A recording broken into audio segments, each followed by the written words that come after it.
Contradictions in the Bible. You open the Bible, here you see a contradiction, there you see a contradiction. Can this book be from God? Well, that's what we hear from the Bible critics. Usually, they study the Bible in order to find out contradictions in it rather than finding out what it says.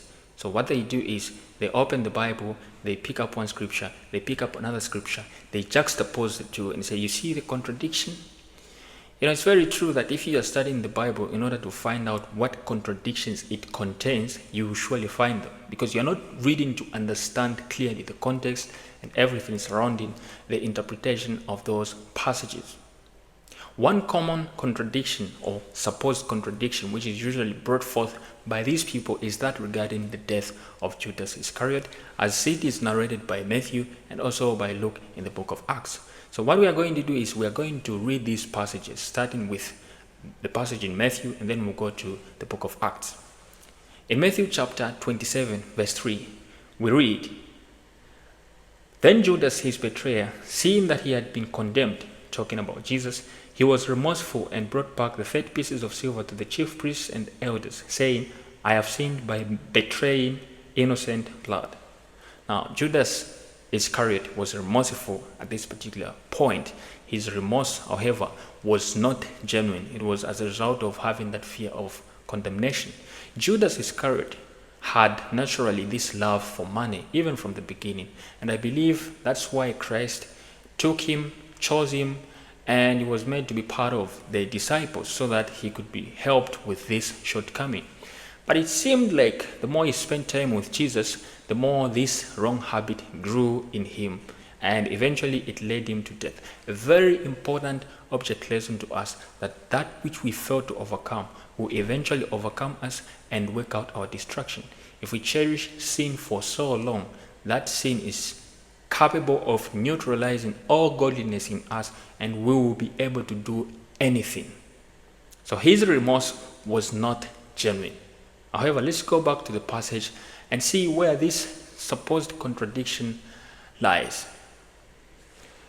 "And they said, what is it to us? You see to it." In other words, we don't care, that's not our problem. Verse 5, "Then he threw down the pieces of silver in the temple and departed and went and hanged himself." So this is very critical. He went out of the temple and hanged himself. Matthew is explaining what led to his death. In other words, how the death actually happened.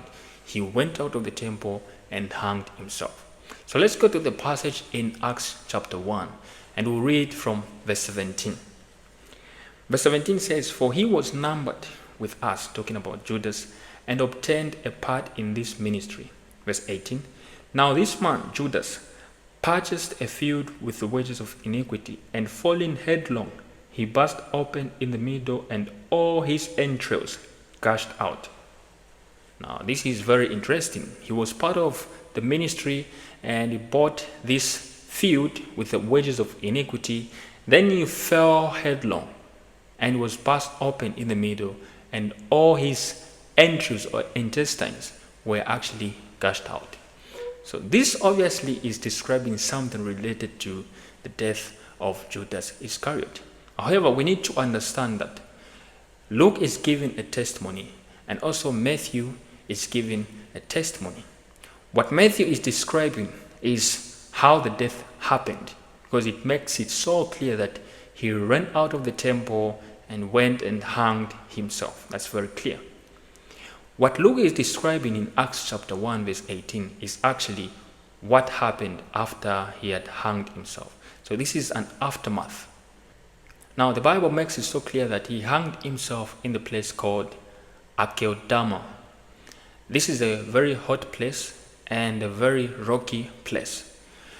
So because Luke is describing an aftermath, we need to understand that this event of Acts chapter 1 verse 18 is something that happened after he had hanged himself. So whatever possibilities may be there, whatever things that happened there, they caused him to fall headlong, and he was burst open in the middle, and all his intestines were gushed out. So obviously, because that is a hot place, maybe some decomposition to his body had already started to take place.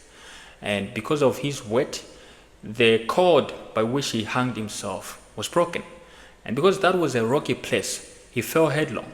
And because he fell on the rocks, his stomach was actually burst open and all his intestines were gushed out. That's what the Bible is trying to describe. Matthew is trying to tell us that he ran out of the temple, went and hanged himself. And after hanging himself, then he fell headlong, probably because of some weight and because of some decomposition that had already started to take place. He fell headlong and burst open in the middle, that is on the stomach, and his entrails were gushed out. There is no contradiction. One is just explaining how the death happened. The other is explaining what transpired after he had hanged himself. Now, the only thing that we need to unpack here, the only thing remaining, is that regarding the wages. Who purchased the field? Matthew says that these chief priests and the elders took the money that he threw into the temple. They went and purchased this potter's field where they could bury strangers. But in Acts chapter 1 verse 18, we see that Luke is explaining to say that Judas Iscariot purchased a field with the wages of iniquity. Is this a contradiction? One says that the Pharisees, or rather the chief priests and the elders, bought this potter's field using the money that Judas threw into the temple, while the other one is saying that Judas himself purchased the field with the wages of iniquity. Now here's a scenario for you, because there is no contradiction here either. Imagine I see you buying a phone, and when I see you buying a phone, you buy a phone. But the money that you are using to buy that phone is actually coming from your parents. Your parents have given you this money to buy a phone. And I'm asking you, are you the one who have bought this phone? Yes, because you are the one buying the phone. Except that you are using the money that has been given to you by your parents. When someone comes and says, well, your parents bought you this phone, you're not going to say, well, it's not true. When someone says, you bought this phone, you're not going to say, oh, you're not actually saying the truth. Because either way, you're both involved in this particular activity.